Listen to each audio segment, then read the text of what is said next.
Welcome to Environmental Intelligence, Episode 38 from May 29th, 2026, your daily environmental intelligence briefing. Friday briefing, let's cover what matters before the weekend.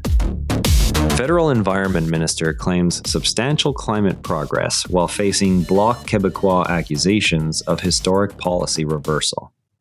Ottawa's climate defense contrasts with Alberta-focused developments on clean energy MOUs and pipeline engagement spending.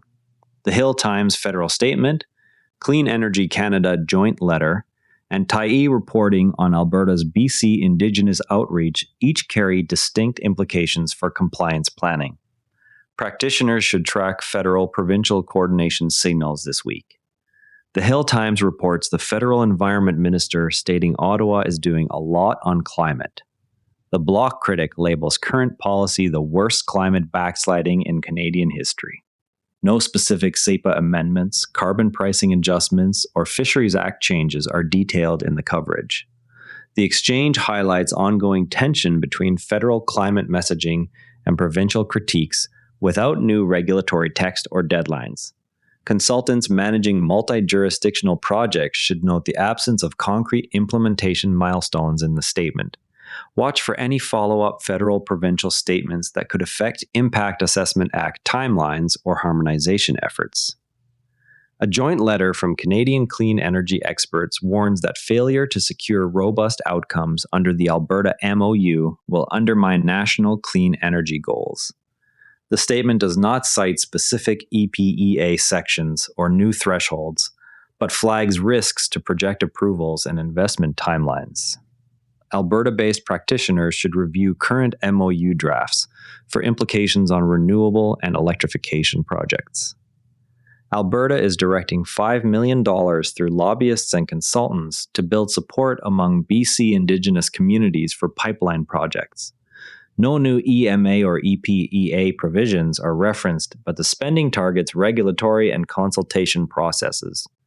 Firms involved in pipeline environmental assessments in Western Canada should monitor shifts in engagement dynamics. Coverage examines how former federal Environment Minister Stephen Guilbeault's approach affected Alberta petropolitical relations across party lines. The piece provides context on intergovernmental friction, but contains no new compliance requirements or technical standards. No qualifying peer-reviewed or technical reports with direct Canadian regulatory or site assessment implications appeared in today's feed.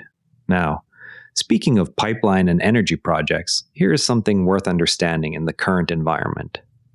You arrive at a client meeting for a proposed pipeline expansion crossing Alberta and BC. The project lead asks whether recent federal climate statements or Alberta spending announcements change the scope of the environmental assessment. The conversation quickly turns to whether the Impact Assessment Act process or provincial EMA or EPEA consultations will see accelerated or delayed timelines based on political positioning rather than technical data.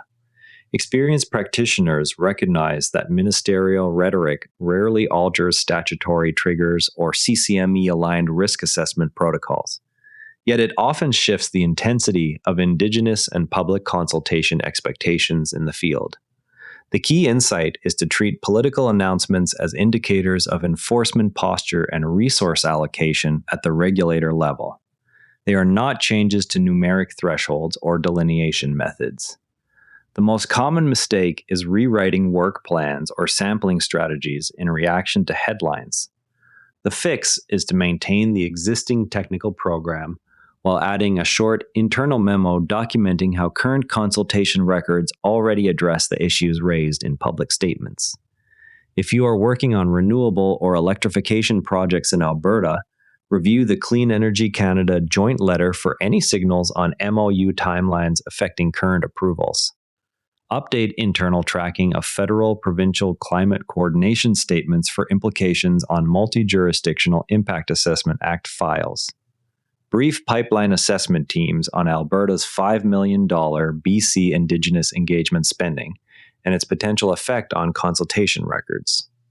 Monitor the Hill Times coverage for any follow-up announcements that could influence SEPA or federal climate reporting expectations. Watch for any federal response to the Bloc Québécois climate backsliding critique that could affect upcoming carbon pricing or reporting cycles. Track Alberta MOU negotiation updates for clean energy project implications.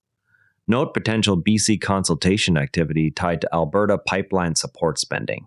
Tomorrow, watch for any follow-up federal-provincial statements on climate coordination that could influence Impact Assessment Act files.